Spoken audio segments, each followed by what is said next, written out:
Who here has cooked with induction before? Or no? Yes, yes, yes. Awesome. So do you guys know what's going on underneath the hood, so to speak? All right. So induction is not what you would consider traditional electric cooking, right? The traditional electric is those coils that our grandmothers had that we all hated. They suck, they're slow, although more efficient, therefore probably better for the environment. They're just not great to work with. And when we have these ticket times we need to keep up with, it's a lot. So the way this works is we have a tightly wound copper coil.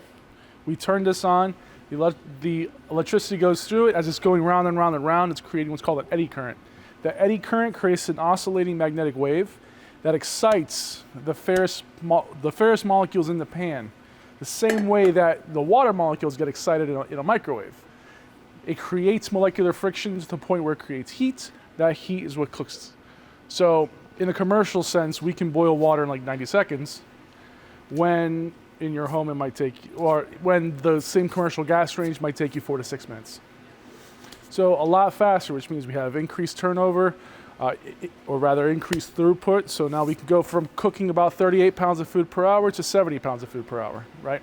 Big difference, almost doubling the amount of food we can produce with less staff on top of that. So now that I've explained how it works, we're gonna turn this on. So this is as high as it goes, right? And you're gonna hear the whirring and all that fun stuff, but don't have to worry about it. It's just, food goes in there, it gets cooked. That's all that really matters. So what we're gonna be doing is we're gonna be doing a stir fry. And this stir fry is gonna be pretty simple. Just some snow peas, shallots. I prefer shallots over regular onions. They're much more nuanced flavors, more in there. As you can see, we're already coming up to temp. By the way, this is a 1.8 kilowatt hob. The ones in the restaurant, we're talking 5 kilowatts, 3.5 to 5 kilowatts, so much more power. It's a difference of having a 10,000 BTU burner in your home to a 30,000 BTU burner in the restaurant. As you can see, we're already coming up to temperature. And this is just an organic oyster mushroom. That's all it really is. So what we're doing is we're gonna be making a Merguez stir fry. Merguez is just a fancy name for a lamb sausage. So if you are worried that you're doing salmon or something that's gonna be a little bit messy, don't worry about it. I don't like to clean, so put the towel down, it works just the same, right? If you're worried about someone taking a $20 bill, you can put it underneath your pan too. They're not going to get it. So totally safe, totally easy to work with. The good thing is that because you're doing this later, instead of having to clean up, you just pick up the towel and throw it away, or kind of put in the wash. I actually have a friend of mine who's got an induction wok in his home. He has a beach towel just for cooking. So he puts it down, cooks him and his wife lunch. Takes the towel, puts it in the hamper, goes back to his office and works. Quick and easy. So this I'm actually going to turn down.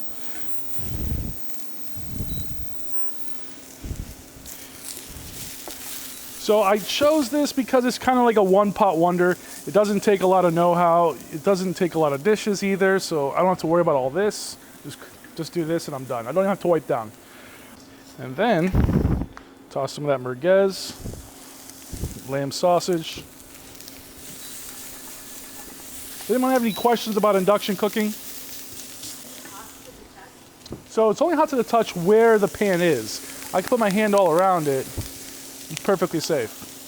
So there is a heat transfer that happens, but like as you can tell, chef was walking around with his towels getting stuff out of the oven. It's cool to the touch. There's no heat transfer happening because it's not really that close. So here's the thing, pacemaker.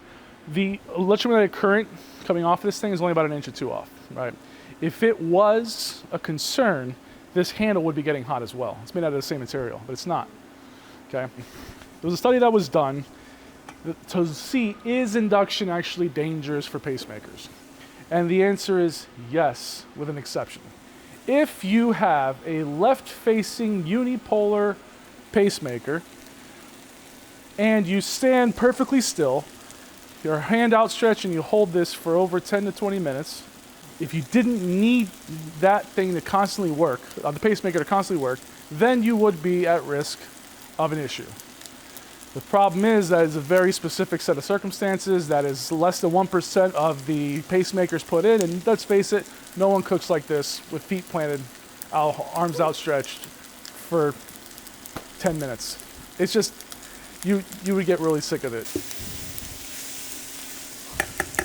So I'm just gonna put a little egg on top. Now this, I like to just let the egg sit there. I don't wanna mix it too much. Just wanna let it sit there, let it steam through, really cook the egg. The last thing I want, Jesus, I'm trying to put this down. The last thing I want is to mix everything up and then all of a sudden I got slimy fried rice, right? I don't want that. I wanna just let it cook, let it crisp up, let it burn a little bit, go for it, it's flavor, right? Let it cook those eggs, so when I start mixing it, we have chunks of eggs. So yeah, there's a lot of things that I would consider myths in the industry of people who are worried about induction, like the pacemakers. Another one is that I had a chef tell me like, hey, if you were in the talk, please forgive me, I'm gonna say the story again, but he said, hey, once I pull the pan off, it's not gonna work anymore, it's not connected. So I had to explain to the chef that if you pull the pan off the flame's not gonna follow it. The metal's still hot, right? It's not gonna change anything. So there you go. Perfectly clean. You don't have to worry about a thing. There you go. So what have we learned about induction? Perfectly safe, fast, efficient. It's not in your home, it's not gonna cost that much more than your gas range. An induction range I saw at the same IKEA for $1,100. Now it's like, yeah, it's still $1,000, it's still a lot of money. Well, at the end of the year, at most early next year, the IRA, the Inflation Reduction Act, that money comes in. That's $840 off. Oh, dude, you have no idea. So this thing, it's not glass, it's not tempered glass. It's called tempered ceramic glass. Very strong stuff. Tempered ceramic glass won't warp or crack unless it's at very high temperatures. So tempered glass can withstand temperatures of up to 600 degrees Fahrenheit. Tempered ceramic glass, 1,470 degrees Fahrenheit. I don't know of any oven in your home or in your restaurant that's gonna get up that high. Maybe a pizza oven if you really, really get it hot. Even then, I'm not sure it's gonna happen. And also, why are you putting a pizza oven on top of your induction range, right? It's not gonna happen. I was talking to a friend of mine, Rochelle Boucher. She did a couple of demonstrations with Martin Yen, and he's been advocating for induction cooking for over a decade now. And he told her that every new restaurant in Hong Kong and Beijing are all electric, includes the woks. And there was analysis done, you save up to 500,000 gallons of water per year per wok just by switching to induction wok. And now they're so far beyond the conversation on gas versus electric that they actually have an induction wok that is automated. So you would have one chef managing a line of woks, and then you would have all the mise en place on there, and it would go down the line, it would knock it over, and then you have these arms constantly rotating, keep going, and once it's done, it will be an arm that will pick it up, and you would just sit there with the food, capture it, garnish it, serve it, next.